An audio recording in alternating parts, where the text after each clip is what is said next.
Out of all the members of the Amazing Ninja Circus, there's been one character who has been there for the longest out of anybody.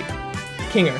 He has wisdom, he has a heart, he cares for everyone, and he does better in the dark. We know this because Kinger has given advice and care towards Pomni in episode 3, and towards Ragatha in episode 6.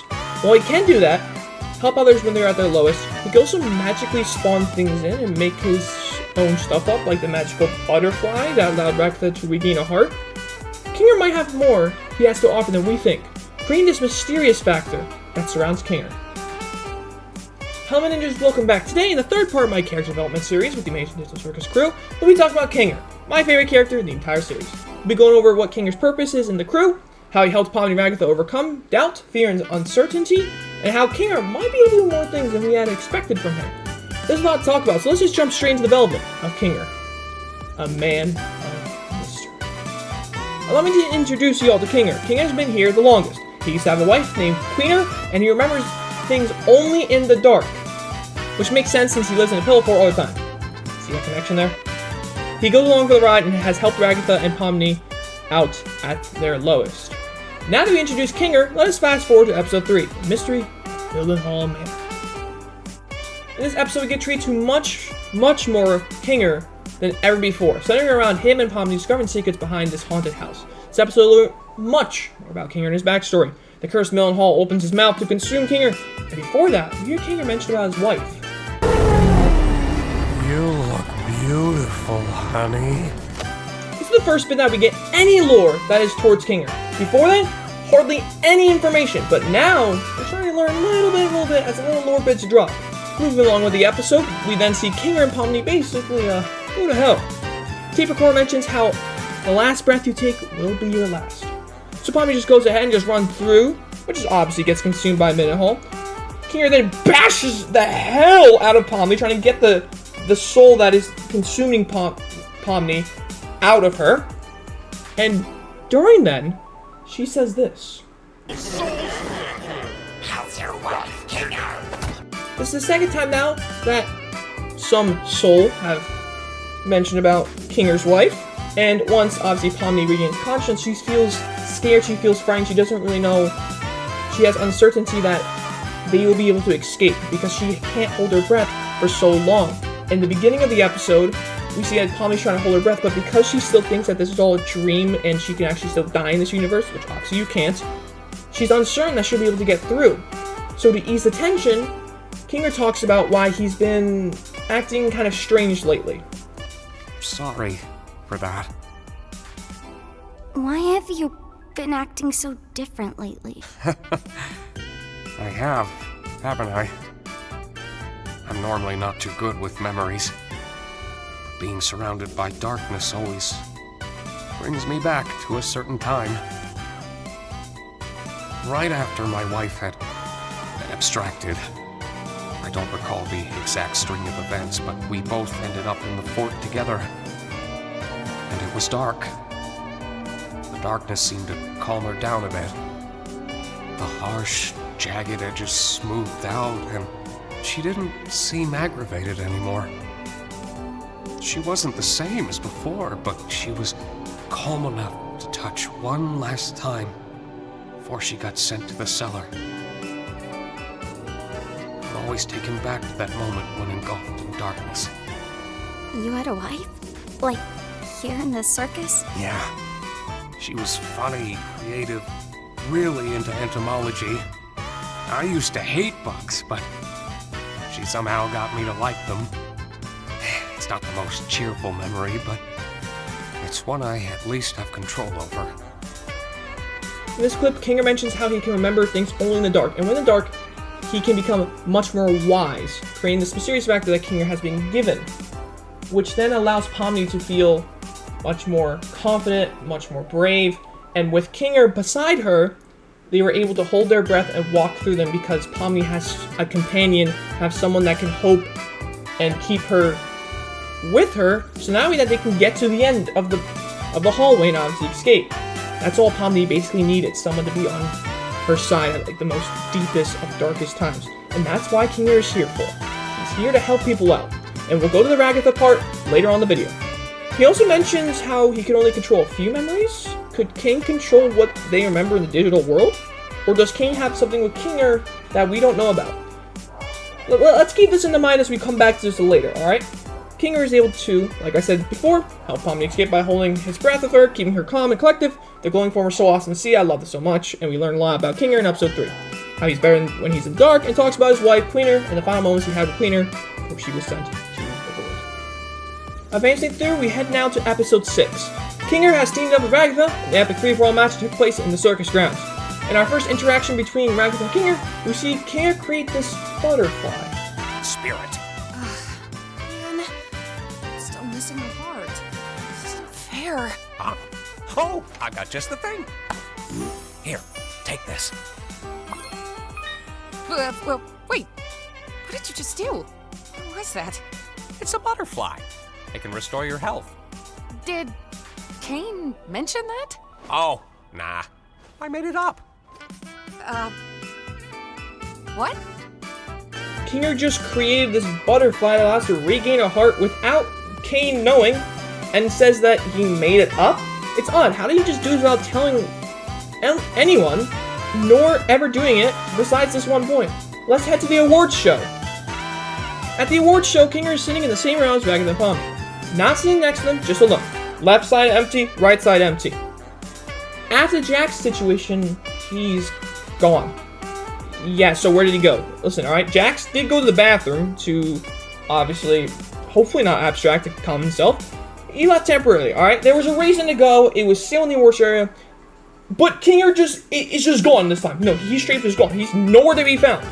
This has happened before as well, okay? This has happened before. In episode 4, Fast Food Masquerade, Kinger sat out on this adventure to allow Zubul to go on the adventure. The performance grade card has him riding on a bull in an undisclosed, non-finished arena. I already talked about this in the Ragatha development video that I posted after my Fast Food Masquerade review, so let's quickly brief over. Why would Kane make Kinger go somewhere completely unknown? Was it to check in on an area that could be potentially used for a different adventure? Or was it just to buy some time and give him his own adventure? We won't really know until maybe the other episodes, but my theory? He might have been just doing it as like a temporary area, because I think it was to check in, because at the beginning of episode 5, we see they're coming back from like this ranch area with like eggs, you know, and freaking seaweed all over.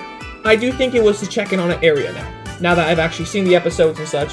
So, confirm, I guess? You guys can be the judge of that.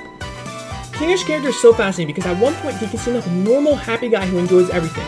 Then at another point he's dropping the deepest of quotes to someone out of the blue. When he got eliminated, he said his usual line of enjoying the game and giving his all, but noticed that Ragatha felt off. She didn't really seem her usual self. You feeling alright? Are you upset that we lost? Are you upset about something else? You want to talk about it?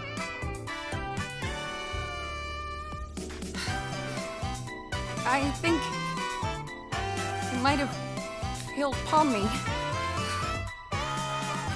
Just like I failed Jax. I tried too hard to get on their good side, and then I just end up pushing them away. And they end up hating me. Well, I don't think anyone in here hates you.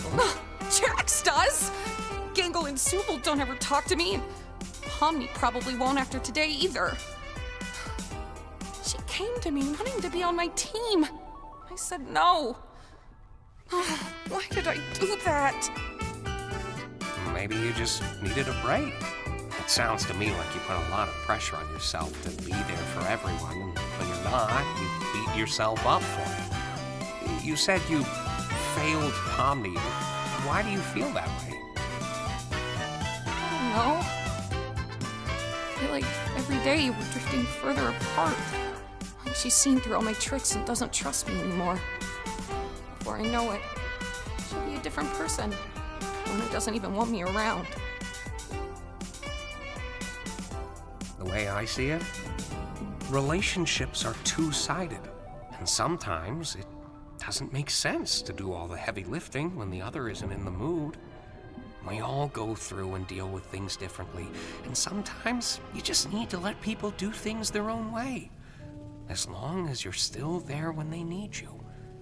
Giving someone space should never be the same as giving up on them. I don't even know what I want. I just want everyone to be happy. And I don't want people to hate me. Do you hate yourself?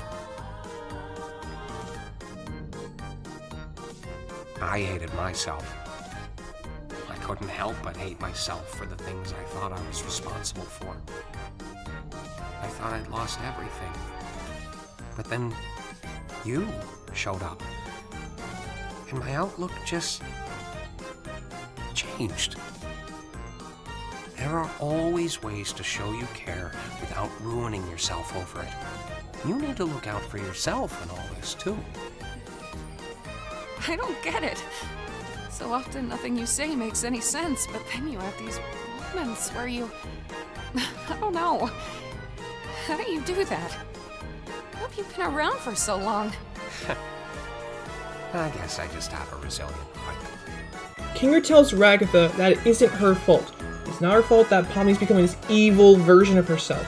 You gotta give them some space, and as long as you care for them, they'll do the same for you too. This then supports the statement that Kinger's better when he's in the dark. He doesn't like this when there's light. He's a normal guy. He's a normal guy, man. How could he be this wise? Only in the dark. A man of wisdom and a lot of mystery.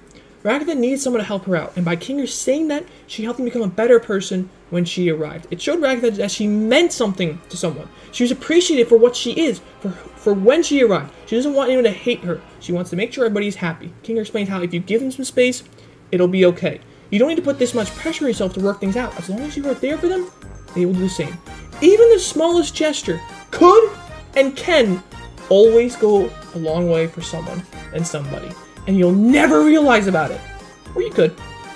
Now that we talked about how he's so mysterious and how he's been so well at giving wisdom and advice towards Ragatha and Pomni, well, how about this character arc in the final 3 episodes? Here's what's gonna happen. With Jack's nearly abstracting and King becoming less and less caring about what they think and what the AI wants him to do, I think Kinger will become more of an asset for King. He's gonna suggest adventures for him to sit out on some so the others can enjoy it as a ladder. He might have nothing to do with King at all since he's been there the longest. He can just do that in the code since the AI is breaking. Allow them to start adding things in the code like how King did with the butterfly. I can also see a scenario where he chats with Jax about his recent struggles trying to cheer him up. Though we rarely see any interaction between them besides a few points. Even then, Jax seems completely normal and so does Kinger in those scenes. I don't see that happening, but you never know. There's a lot of scenarios that could happen with Kinger over these final 3 episodes. Most likely one, I believe he'll break the code more and more as the AI breaks, using it to his advantage. Throughout these 6 episodes of Amazing Ninja Circus, King has become a man of mystery. One day he's an ordinary, happy fellow, allowing Zubul to go on an adventure, staying back and enjoying time as a circus, creating funny moments for all of us to enjoy. While the other is giving heartfelt words and inspirational quotes to Pomni and Ragatha, getting them out of sticky situations and even glowing up and allowing Pomni to get out of hell. The disappearance, the wisdom, the memories, the butterfly, all these create the character that is known as Kinger, a man of mystery. Thank you all for watching. I hope you enjoyed the video. I got one more development video on Pomni out next Friday, September 12th. To the fans of Gangle and Zubul, don't worry. I'll have a development video for those 2 when episode 8 comes out. I want to wait a few more episodes to talk about them so I can get more information about their lore and backstory to provide you all a more accurate, honest development video. There's been a lot more going on with Ragatha, Jax, Pomni, as well as Kinger, and not so much information about with Gangle and Zubul yet. I said yet, remember that. Things could change, you never know, alright? I'm making these videos like 3 weeks in advance, so now I can give myself a couple weeks to ease into college, alright? So, just keep checking on my YouTube community posts and or my Twitter, Mr. Ninjadilz, for updates on what the videos are upcoming, and you guys know the drill with that. Like I said, next week's Pomni's development video, things may change, just check the YouTube community posts, etc. Thank you all for watching. Make sure you guys like, subscribe, share the video to your friends, and subscribe to me and enjoy my videos. Hit the little bell so you get notified for when I upload. Share this video to your friends, and subscribe to me and enjoy my videos. I think I said that already, but whatever. Thank you again for watching. It's a Ninja sign out. Peace! See y'all next Friday.